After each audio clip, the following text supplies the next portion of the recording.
মৈতো ও শ্যামা ছিলেন স্বামী-স্ত্রী।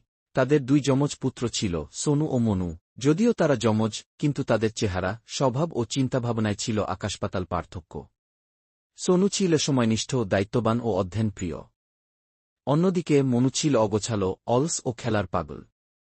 প্রতিটি রোববারের সকালেই মৈতো খুব ভোরে ঘুম থেকে উঠে দেখতেন সোনু বসে বাইরে পড়াশোনা করছে। তিনি অবাক হয়ে জিজ্ঞেস করতেন, সোনু বাবা, কি ব্যাপার? আজ তো ছুটির দিন, তাও এত ভোরে উঠে পড়তে বসেছ? সোনু উত্তর দিত, পাপা, আগামীকাল আমাদের হিন্দি ক্লাস টেস্ট আছে, আর ইংরেজি প্রজেক্টটা দুদিনের মধ্যে মাকে জমা দিতে হবে। তাই সময় নষ্ট না করে পড়তে বসে। ঠিক তখনই শ্যামা সোনুর জন্য নাশতা নিয়ে আসে।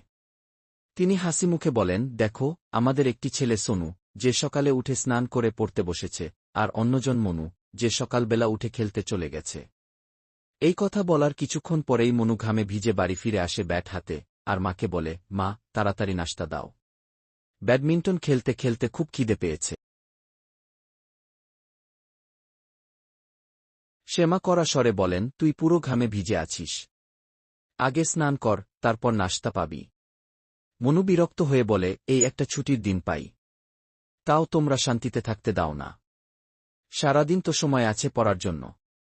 মৈতো তখন হালকা গলায় বুঝিয়ে বলে, মনু, তুমি যেমন বলছ, সময় আছে বলে কাজ ফেলে রাখলে দিন শেষে কিছুই ঠিকঠাক হবে না।